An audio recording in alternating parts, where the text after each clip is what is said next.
परिवेश संपर्कित सचेतनता कार्यक्रम गछ लगाई परिवेश सृष्टि करी वायुमंडल प्रदूषित मुक्त करने आमर लक्ष्य। यहाकू दृष्टि रखी आमे एक गछ गोटिए लगाई परिवेश को सबज सुंदर भावे गढ़ी तोलिबा पई आमे समस्त जागृत हेबा नित्यंत आवश्यक। जनसंख्या संगको कलकारखाना बढ़िबारे लागिथिबा बेले गछ ह्रास पाउछि। एहार प्रभाव रे वायुमंडल उत्तप्त हेबारे लागिछि। वन जंगल ह्रास पाउथिबारु जंगली हिंस्र जीवजंतु जनबसति मुहा हेउछन्ति। वर्तमान परिस्थिति रे वायुमंडल संतुलित करिबा पई गछर आवश्यकता रहिछि। वन विभाग पक्षरु हेउ किंबा विभिन्न अनुष्ठान पक्षरु हेउ वृक्षरोपण कार्यक्रम उपरे प्रयास जारी रखिछन्ति।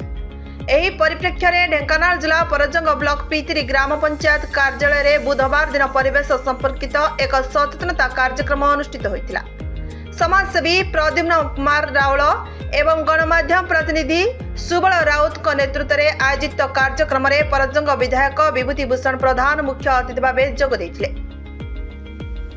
अन्यमानक मध्यरे परजंग थाना IIC Dhiren Kumar Behera, block video सौभाग्य कुमार बेहेरा, तहसीलदार मनोरंजन साहू, महावीरोड रेंजर हरीश चंद्र किसान, ब्लॉक उपाध्यक्षा जशस्विनी राउत, पूर्वतन ब्लॉक अध्यक्ष दुर्गा प्रसाद साहू, उद्यान कृषि अधिकारी अमीय कुमार स्वाई प्रमुख सम्मानित अतिथि भाव जोगदे परिवेश सृष्टि करिवार उद्देश्य और एहार तात्पर्य संपर्क में विस्तृत भाव आलोकपात करथिले।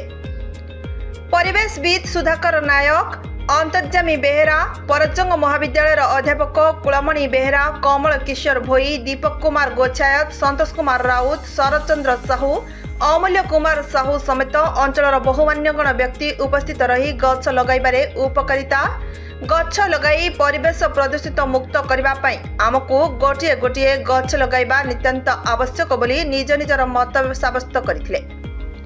सरपंच अशोक कुमार वर्मा, अजित कुमार साहू, अनिल कुमार भूतिया, दयानिधि साहू और बहु युव गोष्ठी उक्त सचेतनता कार्यक्रम में सामिल थिले। परिवेशविद त्रिलोचन भूतिया अतिथि परिचय देई मंच संचालन करथिबा बेले परिशेष रे गणमाध्यम प्रतिनिधि सुबल राउत धन्यवाद अर्पण करथिले। ढेंकानाल जिला परजंग ब्लॉक रो निर्मल गणनायक का रिपोर्ट, नाउ ओडिशा न्यूज।